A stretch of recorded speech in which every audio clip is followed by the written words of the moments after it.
Hi, good afternoon, good evening, or good morning, depending on where you are. My name is Joseph Vermeille from Walden University, and I'm pleased to welcome you to a value proposition for adoption of cloud computing in higher education. For this presentation, we'll cover definition, pros and cons, conception, and timeline of cloud computing, cloud computing development and adoption challenges in higher education, research on cloud computing in higher education, cloud computing penetration and adoption in higher education, a cloud computing diffusion strategy for higher education, value proposition for cloud computing adoption in higher education. What is cloud computing? Cloud computing, as defined by the National Institute of Standards and Technology, is a model for enabling ubiquitous, convenient, on-demand network access to a shared pool of configurable computing resources that can be rapidly provisioned and released with minimal management effort or service provider interaction. This cloud model is composed of 5 essential characteristics, 3 service models and 4 deployment models. The 5 characteristics are on-demand self-service, broad network access, resource pooling, rapid elasticity, measured service. What is cloud computing? The 3 service models, as provided by the National Institute of Standards and Technology, include software as a service, platform as a service, infrastructure as a service. On the right hand side, we can identify software as a service being provided by Salesforce.com and Google Docs. We can identify platform as a service being provided by Google, and we can identify infrastructure as a service provided by Amazon and Eucalyptus. There are 4 deployment models of cloud computing: private, community, public, and hybrid. Pros and cons of cloud computing: scale and cost, encapsulated chain management, next generation architectures, especially compatibility with social networking venues, choice and agility. The cons: lock-in, reliability, lack of control, and security. Now we'll introduce a timeline of cloud computing. We started in the 1960s when John McCarthy and Lee Clyder started thinking of computation as a utility. In the 60s, John McCarthy wrote, "Computation may someday be organized as a public utility in terms of computing services as electricity." In 1997, the term cloud computing was first used by Professor Ramana Shilapa. In 1999, Salesforce.com was launched. 2001, autonomy computing emerged as a response to self-management needs. In 2006, Amazon offered web computing services, cloud computing to customers. 2007, research on cloud computing by IBM and Google. Salesforce.com launched during the same year. Launched on Force.com. 2008, Eucalyptus, an open API compatible platform, offered private cloud services. 2009, the National Science Foundation awarded $5 million for research in grants for research on cloud computing. We'll conclude with 2013, the cloud computing marketplace will reach $16 billion in terms of revenues. Precursors of cloud computing are client-server model architecture, grid computing, peer-to-peer, service-oriented computing, which, like cloud computing, the service-oriented version implements computing techniques leveraging software as a service. Drivers to cloud computing, key drivers and needs to cloud computing. We have identified maturity and growth of the internet, growth of data, server virtualization, efficiency, capital costs, scalability, storage, and backup. We have a cartoon here for you where someone said, "What a great idea to store everything in the cloud." And the wife said, "I'll start getting stuff down from the attic." The cloud is not for furniture. Cloud computing and higher education.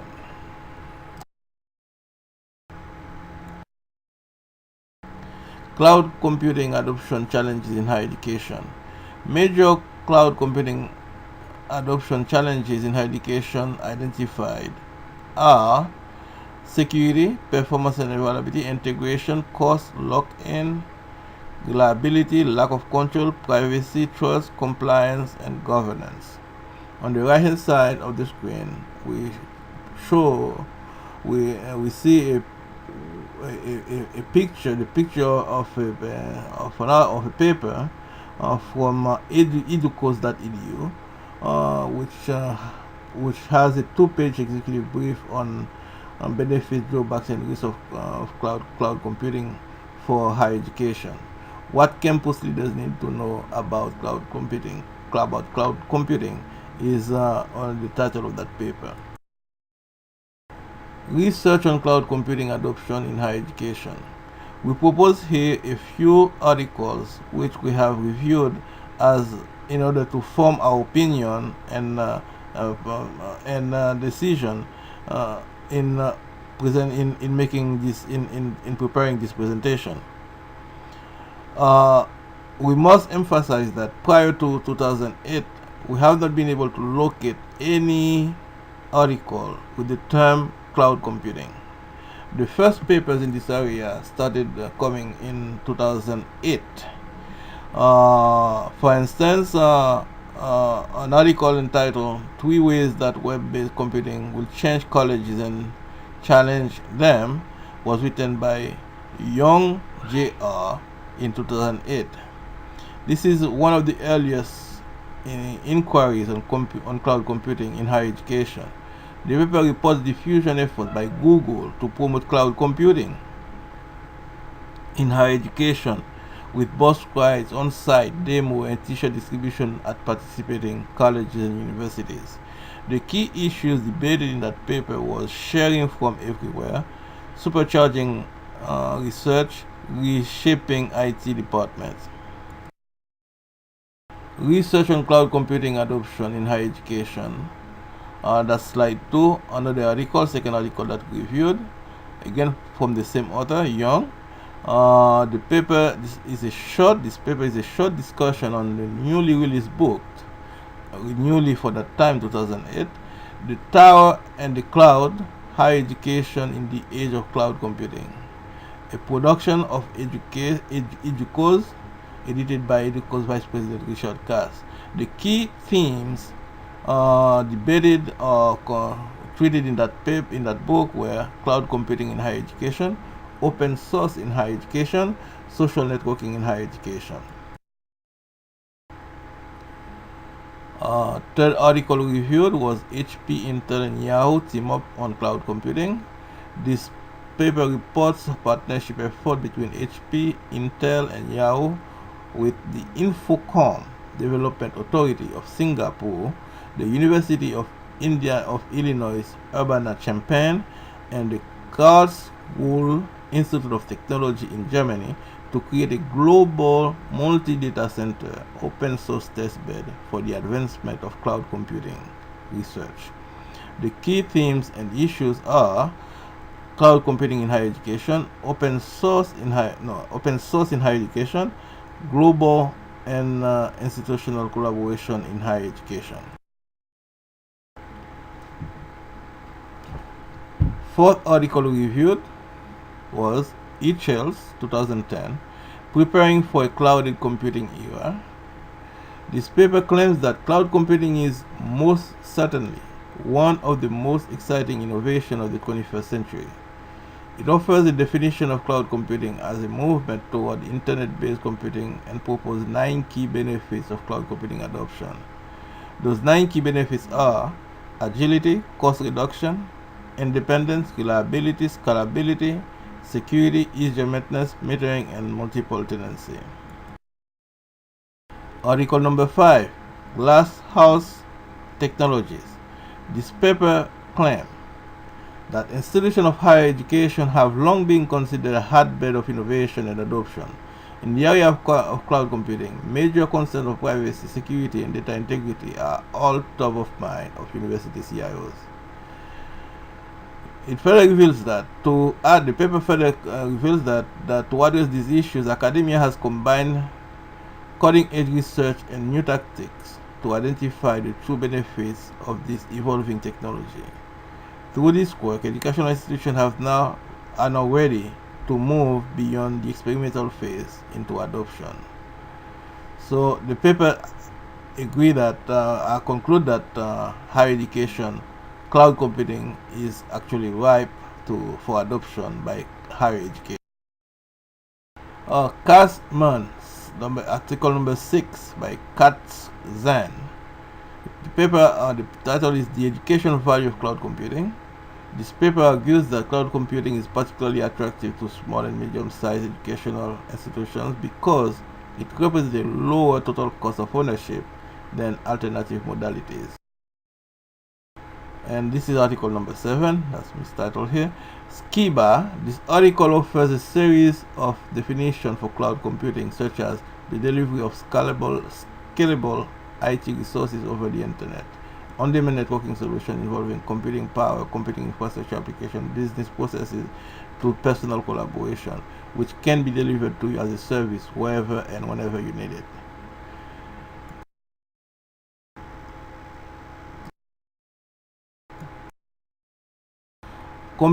Cloud computing adoption growth for SaaS, IaaS, PaaS, and BaaS. I'm not sure that BaaS, most likely business as a service. These days we can have everything as a service. I am thinking of classroom as a service. Anyway, to continue, we have the growth of these service models. From 2009 to 2012, SaaS went from 21% to 54%, IaaS from 8% to 35%, PaaS from 5% to 29%, and BPaaS, I don't know, from 6% to 24%. Anyway, my concern is SaaS, IaaS, and PaaS as per the National Institute of Standards. Here, this slide, which we downloaded from globalknowledgeblog.com, place cloud computing in the corner of Rogers' definition for early majority adopters. The trend is upward in cloud computing adoption. 39% of organizations are implementing or maintaining a cloud solution, up from 28% in 2011. And other information we have on different type of on the status of different organizations still show an upward situation in terms of adoption. Now, the state of how cloud computing in higher education. We have here comparative report on the statistics for adoption of cloud computing for different kind of organizations. Those organizations include large business, higher education, small business, federal government, K-12 education, medium business, healthcare, state and local government. For 2011 and 2012, we found two big players in terms of adoption for cloud computing. Those big players are large business and higher education. In 2011, 37% of large business were adopting, were implementing or maintaining some kind of cloud cloud projects. It went from 37% to 44%. For higher education, from 34% to 43%. And we find it interesting that K-12 has been very much active in adopting cloud computing. It went from 27% in 2011 to 42% in 2012. The lowest adopters, the slowest adopters in terms of of those institutions presented here was the slowest one was state and local government, and followed by healthcare. Here we have the different kind of software being ported to the cloud. We have messaging, conferencing, storage, office productivity. So these are the type of software in terms of percentage that's being migrated to the cloud environment.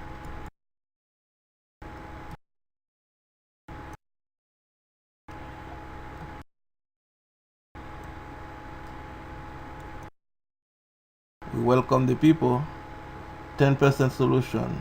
This picture we've downloaded from mondovista.com. 10%. Well, when 10% of the people adopt an innovation, it is likely that the vast majority will follow suit. This is what we call the Vox Populi, Vox Populi, Vox Dei, the voice of God, and the voice is the voice of the people's voice is God's voice. And now we're going to introduce you to a diffusion strategy, a campaign strategy for adoption of cloud computing in higher education. That includes cloud computing adoption categories of higher education, potential change agents identified as early adopters, stakeholders identified as potential laggards, organizational adoption variables, 7 rules of a change agent to effect positive social change, defining the need for cloud computing in higher education, matching the need for cloud computing in higher education. Cloud computing adoption categories of higher education. Early majority adopters. That's where we believe that cloud higher education is stand in terms of adoption of cloud computing.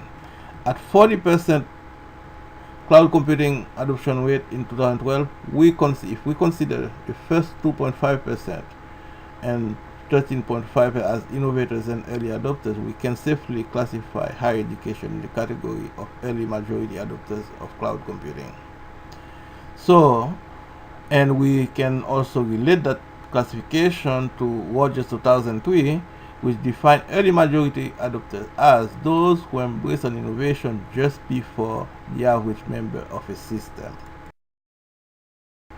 Higher education is standing.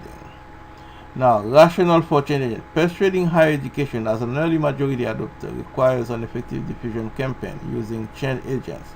My selection of change agents in this case will be based on the following. First, a Forrester Consulting study commissioned by Microsoft Corporation reports that the effectiveness of change agents in adoption of cloud computing in the UK has been actually that report proved the effectiveness of their efforts in adoption of cloud computing.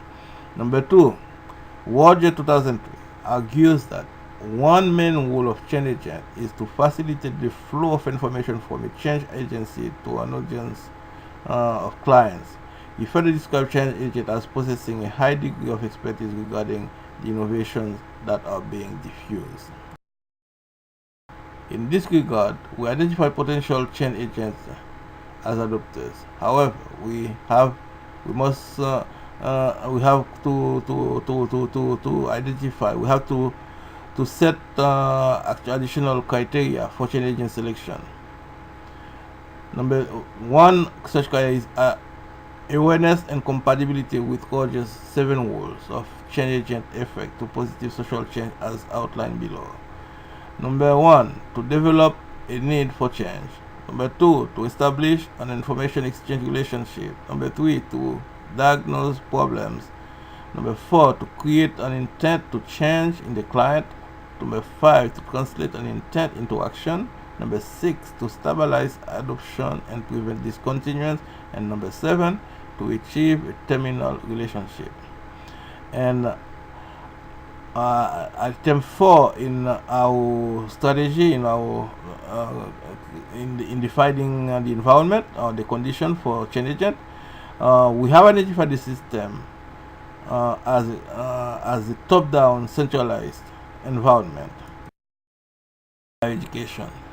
So based on those criteria, we have identified the following people as change agents: the CIO, Chief Information Officer; the CFO, Chief Financial Officer; the CTO, Chief Technology Officer; Director of Teaching and Learning; Director of Student Systems; and the Academic Department Chairs. Well, we have included the Academic Department Chairs based on the study of Forrester, which finds that the drive for cloud computing continues to come from lines of business, not from IT. We consider academic department chairs as line of business, or the equivalence of line of business in academia. Potential change agents identified as laggards. We identify these personalities based on the nature of their proposition, which is more likely conservative and somewhat resistant to change. We identify the Assistant Vice President for Enterprise Application Platform, the Director of Compliance, Director of Quality Control, and the Director of Facilities and Management. Cloud computing hierarchy organizational variables. The variable we identified for higher education in this context are as follows: individual leader characteristic identified as open to change; internal organizational characteristic identified as centralized in the hand of the executive leadership; and external characteristic and identified as flexible and open to outside influence. We'll now offer you a reflection on the selection of a champion for this project. As a result of the nature of the CIO's role in terms of constant change management, higher education cannot have a better qualified personnel to play the role of champion for adoption of cloud computing. This selection meets Rogers' recommendation of the champion as a powerful individual with a high office in an organization, say a company president or vice president, or at least a top manager. Defining the need for cloud computing in higher education. Higher education needs the following. First, to reduce expenditures on traditional IT processes and reallocate the savings to further develop the teaching and learning agenda. Number 2, follow current best practice paradigm promoting adoption of cloud computing in order to focus on its teaching and learning mission. Number 3, meet flawlessly the demand for increased data processing and computing power. Number 4, accommodate and standardize bringing on device policies and services for students, staff, and faculty. Number 5, leverage computing expenditures with computing consumption and needs while creating a reasonable playing field for critical skills. Setting the agenda for cloud computing adoption in higher education. Number 1, identification and selection of resources to migrate to the cloud.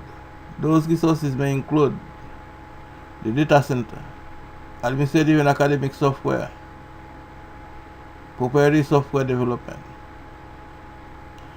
Number 2, identification of the legal and compliance ramification for deploying certain resources. Number 3, conduct a related cost saving and performance analysis in performance gap analysis. Number 4, search the market for sound and reliable vendors currently providing the same service to other academic institutions. Number 5, nominate an ad hoc committee including identified change agents to perform as champions for implementation of this project. Matching cloud computing to higher education needs. Execution of this plan requires the creation of a new position which will be headed by a champion in order to match its feasibility and fitness with the organizational culture. From the ad hoc committee, we propose selection of a champion who will fill a new position of Director of Special Projects, reporting directly to the CIO, and whose duties will include A. To serve as a liaison between the executive team, the ad hoc committee, the PMO for Project Management Office, and the champion as a champion for this project.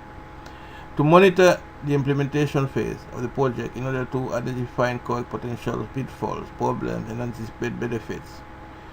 To develop and keep timeline on the goals and status of the project.